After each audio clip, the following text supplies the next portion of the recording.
Mad Max Fury Road is an action film directed by George Miller and stars Tom Hardy and Charlize Theron. This film was perhaps one of the greatest action films I've ever seen. It's like the first time I saw this film, I just went into it no idea what to expect, because my love of the action genre before this film was kind of slowly dying, because I was just nearly done with the action genre, because for years before this film I was basically putting up with just terrible action films with no substance, terrible plots, and just weak characters, and I was just nearly done with action films. And the moment this film started and I saw the opening shot of Max staring out over the horizon, I knew something felt different with this film.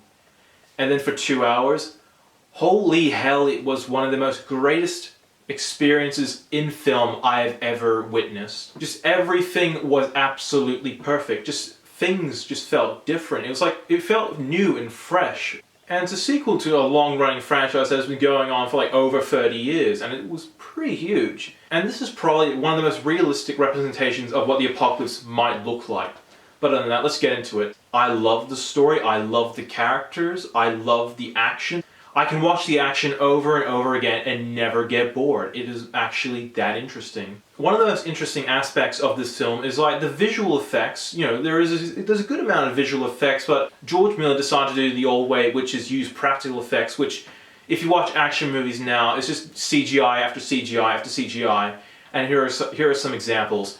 Oh, we want to flip a truck? CGI. Oh, we want to create an explosion? CGI. Oh, we want to make someone do unrealistic flips? CGI. Basically, every action film now is nearly CGI. And the practical effects in this film were just a breath of fresh air. Real methods were used to create this action, and it really shows. And Tom Hardy, who's a British actor, fits well into the Australian role of Max.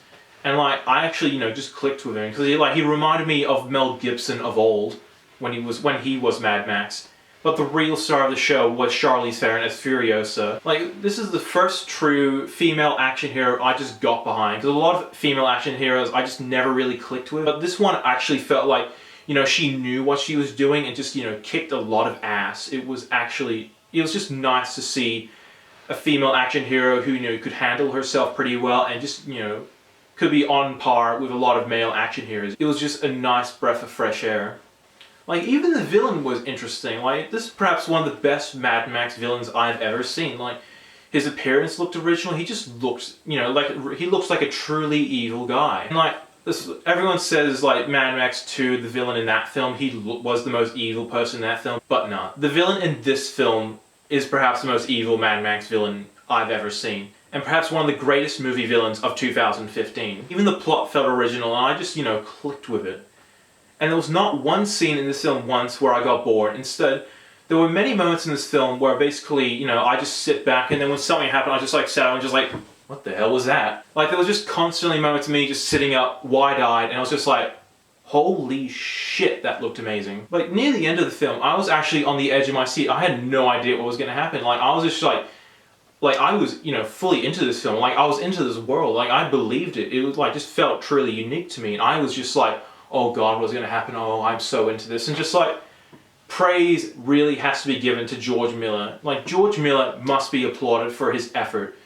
Here comes a 70-year-old director who hasn't done a Mad Max film in 30 years, comes back with one of the greatest action films of 2015, if not the greatest action film of all time. And he proves he's still got it. Old directors, a lot of old directors now, they're just, they lose their momentum and just have been making these really boring old projects and not great films. But here comes George Miller to prove that old directors still got it, and I was just amazed. In my Oscars video, I said that George Miller absolutely deserves Best Director, and he truly does. Even if Mad Max Fury Road doesn't win Best Picture, George Miller should win Best Director, because George Miller absolutely deserves it. Throughout this 2-hour runtime, I was hooked. Every single minute. Not once was I bored. And I've seen this film many, many, many times now, and I have not gotten bored since. I can watch this over and over and over again and not get bored. This is one of those rare films where, every time I watch it, something unique and new would happen. And it's just oh, that looks so amazing. Like, this is a film I will never get bored of watching, and this is perhaps one of my favorite films of 2015, if not one of my favorite action films of all time. And for an action film to be nominated for 10 Oscars, including Best Picture, like, that's unheard of for an action film. Like, I've never heard of an action film getting nominated for Best Picture at the Oscars. Like, you can look at other great action films, like they were really good but never got nominated for Best Picture. With Mad Max Fury Road, it proves that times are changing, the Oscars are starting to recognize other genres, and this could be a changing of the guard, which will be really interesting to see. Overall, this film is an absolute must-see. If you haven't seen it, you must see it. This is an absolute must. If you don't see this film, you will regret it. Because if you watch this film, you will get one of the greatest movie experiences you will ever see, and you have to see this film. And I have no problem giving this film a 10 out of 10. Thank you for watching this video. If you like what you see, be sure to click that subscribe button. Thank you for watching.